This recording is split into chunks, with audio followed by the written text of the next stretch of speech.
आज जाकर देखो मेरा होटल का दरवाजा बंद कर दिया, मेरा होटल तोड़ा गया ताकि मेरे पास कस्टमर नहीं आवे करके मेरा इतना बड़ा बड़ा 6-6 फुट का वॉल बंद करके इन्होंने मेरा वॉल बंद कर दिया, मेरा होटल बंद कर दिया।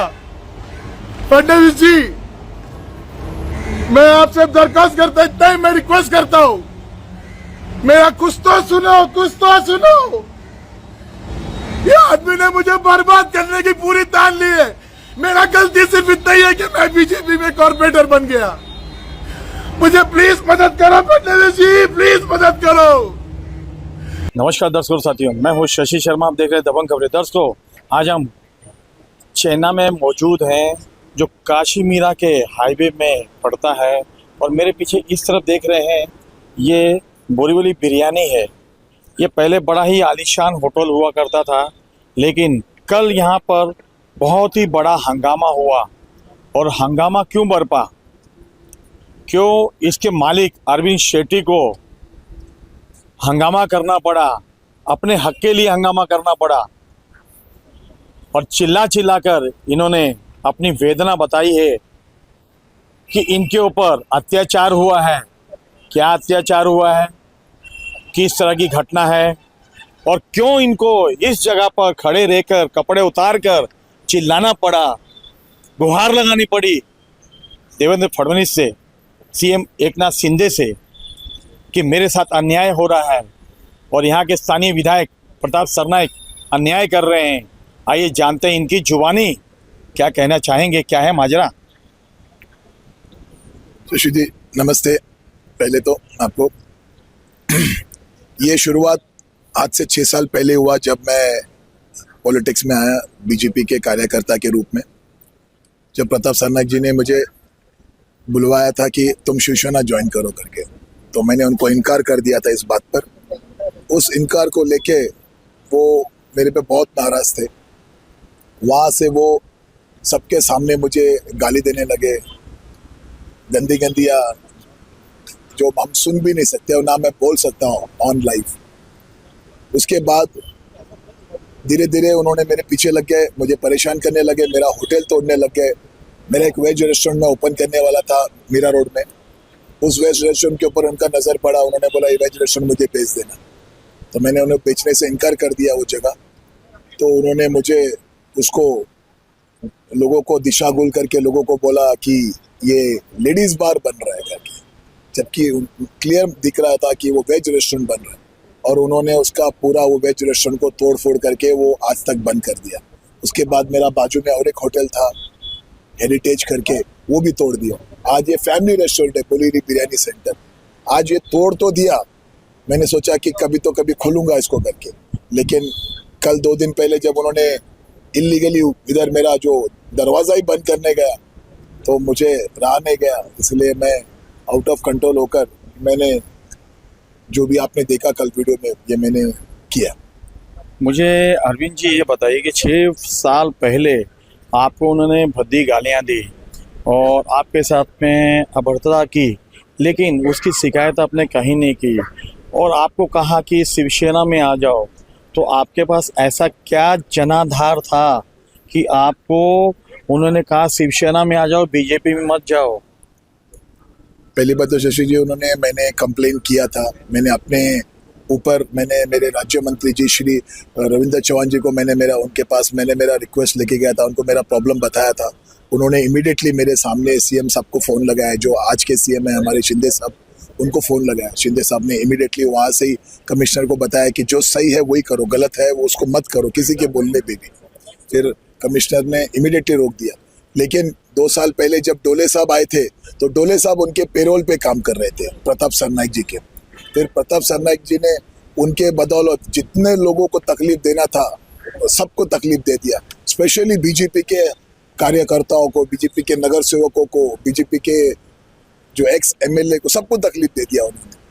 तो कहा आप देखो, प्रताप सरनाइक जी ने अपना पूरा फायदा उठाया। और हमारा बैड लक ये है कि आज मीरा बेंदर में दोनों एमएलए हमारा नहीं है, एक इंडिपेंडेंट है और एक शिवसेना के थे प्रताप सरनाइक।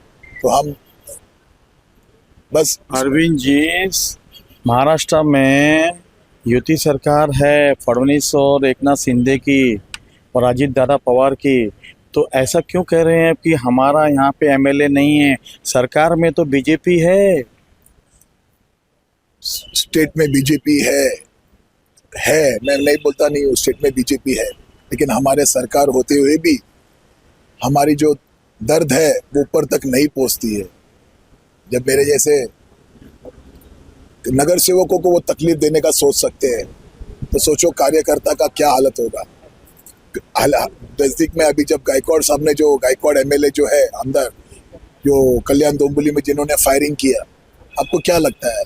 आमदार है, पागल तो नहीं था, लेकिन उनकी तकलीफ किसी को समझा ही नहीं, तो उन्होंने ऐसा ड्रास्टिक स्टेप लिया। वही हाल मेरा हुआ है। मैं तो गोली नहीं मार सकता हूँ, मैं इतना ही बोल सकता हूँ कि मैं सुसाइड तो कर सकता हूँ। मेरा वो हाल तक प्रताप सरनाइक ने मेरा हाल कर दिया है। अरविंद जी, अभी ये जो ज़मीन देख रहे हैं, इस तरह की ज़मीन है, ये आपने कहा कि मेरी ज़मीन है, झाड़ जो है यहाँ पे, वृक्ष जो टूटा हुआ सूखा हुआ है, तो ये ज़मीन आपकी है और 7/12 में आपका नाम है, तो प्रताप सरनाइक कैसे इस पे एनक्रोच करा सकते हैं? दादागिरी है, उनके आमदार है, वो नॉर्मल आमदार नहीं है, राक्षस तोड़ के आमदार है वो।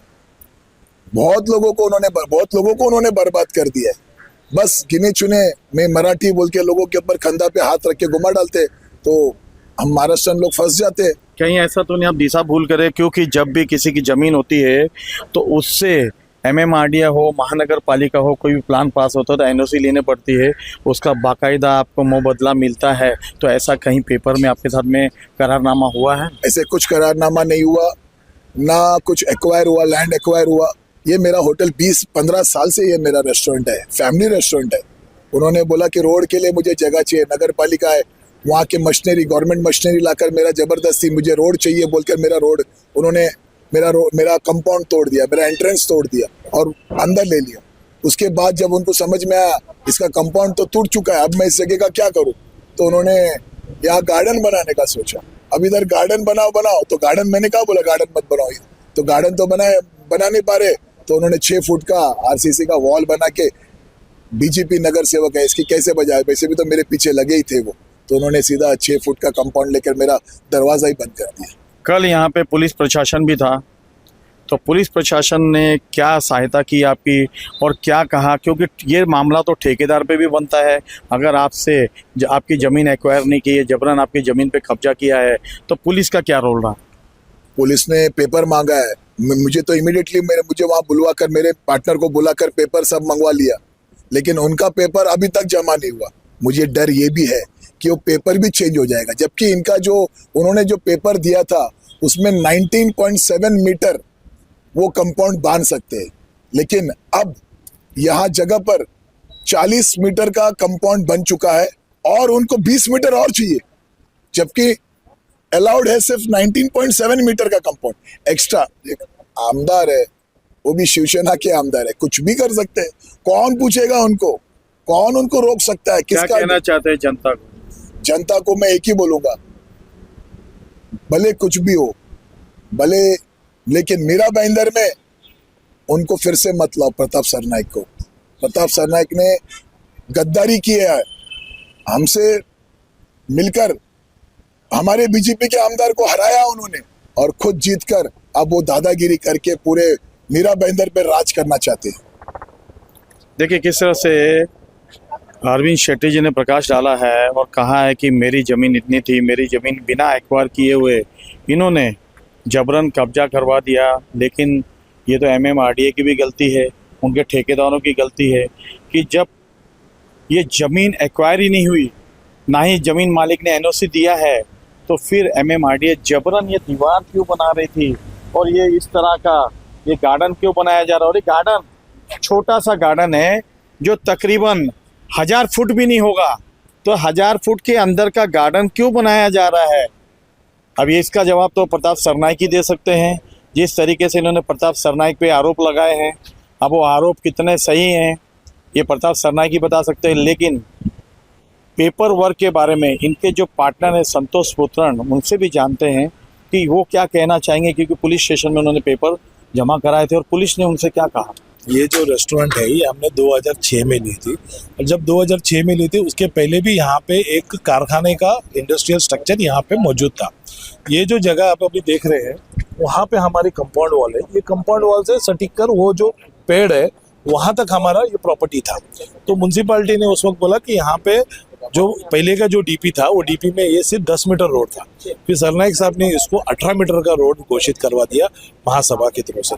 फिर उन्होंने बोला कि आपकी ये जगह जाती है, तो हमने बोला ठीक है कितना जाती है, तो उन्होंने बोला आपकी स्ट्रक्चर नहीं जाएगी, खाली आपकी ओपन स्पेस में थोड़ा हम लोग ले रहे हैं। तो हमने उसका कोई विरोध नहीं किया, हमने बोला ठीक है आप ले लीजिए। तो तब उन्होंने क्या किया, ये रोड को इस तरह घुमा के इन्होंने यहाँ पे रोड को एक्सेस दिया। तो हमने सोचा कि चलो ठीक है रोड हमारे नजदीक आ गया, हमें कोई उसका विरोध नहीं था।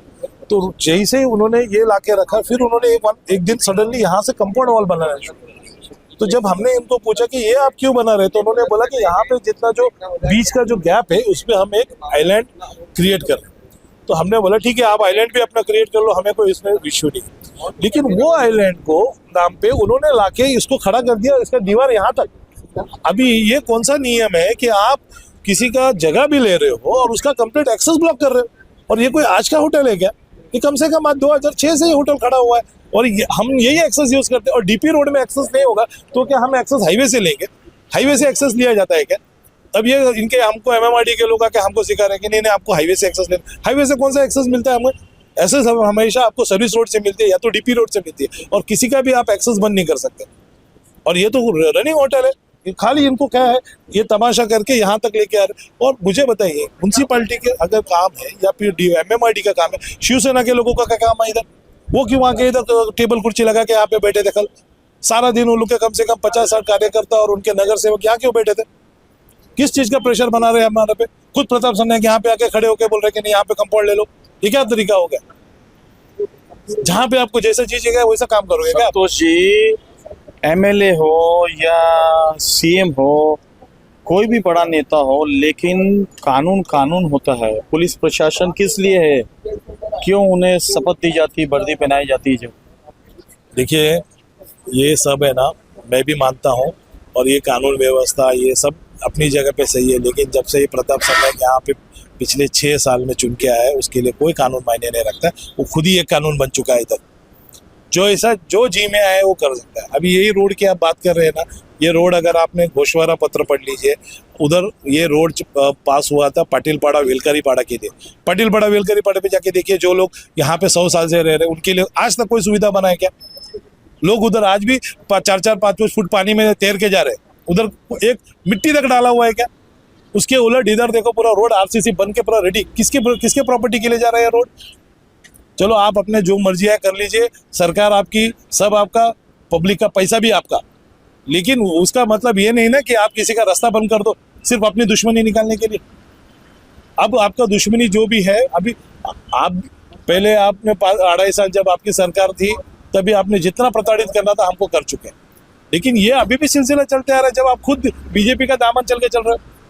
देखिए ये संतोषी थे, दुखी हैं और दुखी होना भी लाजमी है इनका, क्योंकि जब किसी के घर पर बुलडोजर चलता है, उसकी ज़मीन को जबरन एक्वायर कर लिया जाता है, तो उसके दिल से ऐसी ही आवाज़ आती है जिस तरह से कल इसी जमीन जगह पर पूर्व नगर सेवक भाजपा के अरविंद शेट्टी चिल्ला कर कह रहे थे और उनकी आवाज़ कोई सुन नहीं रहा था। लोग यहाँ पर मूक दर्शक बनकर हंसी मजाक कर रहे थे, ना ही कॉन्ट्रैक्टर का आता पता था। हमें अपने माध्यम से ये कहना है कि जब ये काम कॉन्ट्रैक्टर का है, तो जब इस तरह के विवाद होते हैं तो कॉन्ट्रैक्टर का उस जगह पे रहना ज़रूरी होता है। सामने वाला अगर अपनी ज़मीन मांग रहा है तो कि बुरा काम नहीं कर रहा, लेकिन ये जितने भी आरोप प्रत्यारोप लग रहे हैं इसका जवाब तो प्रताप सरनाइक ही देंगे, मामला क्या है। लेकिन जिस तरीके से ये संतोष पुत्र अरविंद शेट्टी कह रहे हैं तो कहीं ना कहीं आग लगी है, तभी धुआं उठ रहा है। अब आने वाला वक्त बताएगा कि मामला किस ओर जाता है। कैमरामैन प्रभात मीना के साथ शशि शर्मा।